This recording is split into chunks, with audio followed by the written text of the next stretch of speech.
What if I told you that you could ride faster tomorrow without spending a single extra minute in the pain cave? I'm not talking about secret intervals or dropping thousands on carbon wheels. I'm talking about the little-known tweaks that most cyclists overlook. And after 13 plus years of coaching, from weekend warriors to world tour riders, I've seen these tweaks transform performance without more suffering, yet can deliver easy extra kilometers per hour of extra speed with the same power. Stick around because I'm about to show you 4 secret levers plus one bonus that are hiding in plain sight. Let's get into it. Lever 1, the Midride Reset, also known as neuromuscular tune-up. Here's a trick most riders never think to try, a mid-ride reset to wake up your legs and sharpen your pedaling. The science here shows that after 1 to 2 hours of steady riding, your legs start losing punch. Max force and muscle coordination can drop by up to 18% over long rides. But here's the fix. Short, powerful efforts, known in research as PAPE, post-activation performance enhancement, can jumpstart your nervous system and boost power output by 3 to 5% in a few minutes. It's like flipping a switch back on. So I have a real-world drill you can try. And this isn't lab tested yet, but think of it as a field test tool. Low risk, high reward. So try this every 30 to 45 minutes after the 2-hour mark. 60 to 90 seconds at low cadence, so around 60 RPM, in zone 2 using a big gear. It activates lazy muscle fibers and resets your posture. And then 10 to 15 seconds hard, just above threshold. A short burst to fire up fast twitch muscles and clean up your coordination. Then return to your normal pace and you should feel a smoother stroke and easier power.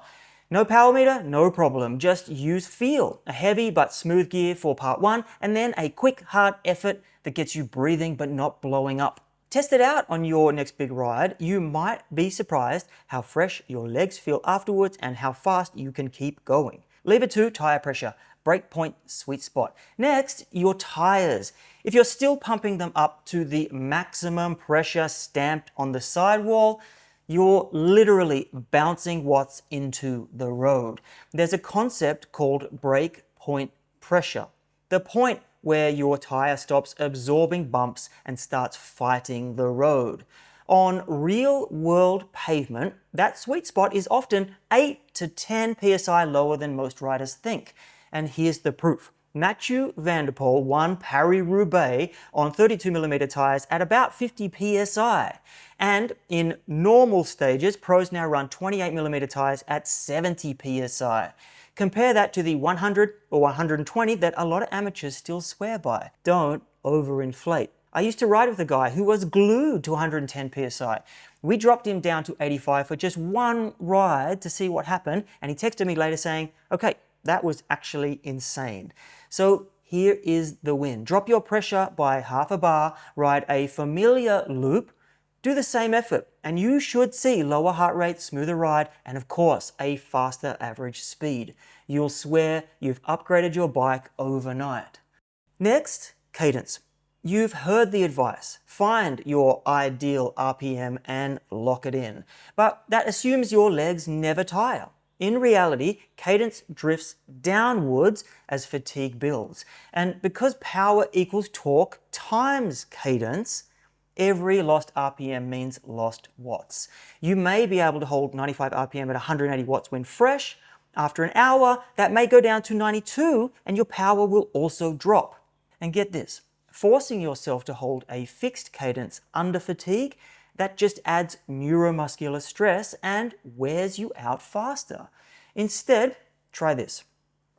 Every 15 minutes, do a 60-second free cadence spin, just whatever feels smooth. Then follow up with 2 minutes at 105 RPM. That rhythm teaches your legs to adapt, not resist. You'll hold power longer with less strain and you'll go faster. Level 4, don't burn your matches early.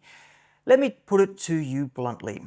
Most rides are lost in the first half. Not because your legs aren't good enough, but because you felt too good and then you let your ego take the wheel.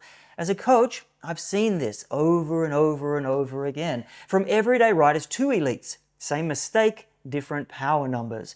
You've only got a limited number of big efforts in you. Call them matches, bullets, sprint reserve, whatever you like. Burn them too early and you're toast. The fix? Ruthless restraint. Tactical pacing, not passive, purposeful. When the bunch surges, the climb kicks up, don't ask, can I go with them? Ask, do I need to go with them? One of the smartest tactics that I teach is sag climbing. Start the climb near the front and then ride at your own pace and let yourself drift back, not off the back. You crest with the group instead of exploding halfway up. It's ego control in action. You're not chasing glory halfway up a hill. You're positioning yourself to stay strong until the end of the ride.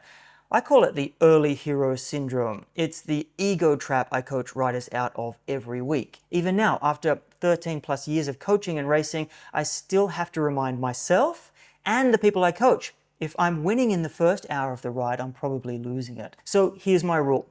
Whether you use power, heart rate, or just feel, ride smart, but keep something in reserve. Use sag climbing, control your ego, and finish like a freight train, not a flat tire.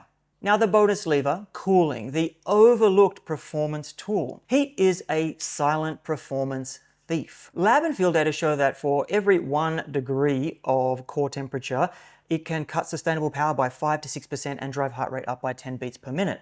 Core can climb past 39 degrees Celsius, even in pro road races, pushing many towards meltdown. This isn't just a Fondo hack either. At the Giro and the Tour, Soigneurs load team cars with slushies and ice socks for good reason, because even the best melt down when the core temperature spikes. So why it happens, the science. When you overheat, the body diverts blood to the skin to dump heat, leaving less oxygen for working muscles and forcing you to back off. So here's 4 quick, research-backed, and low-risk on-bike fixes. The first one is just pouring cold water on your head or jersey. External dousing drops skin temperature, it lowers perceived exertion, and it extends time to fatigue in hot conditions. Every, say, 15 minutes, splash a bottle over your shoulders and helmet through the vents. Number 2, frozen bottle down the back pocket. Local ice packs slow the rate of core temp rise and can preserve late ride power and speed. Start with 1 bottle, half frozen, swap or refreeze at stops. Number 3, ice slurries or very cold drinks. Ice slurry ingestion has improved 40k kilometer time trial times in 35-degree heat.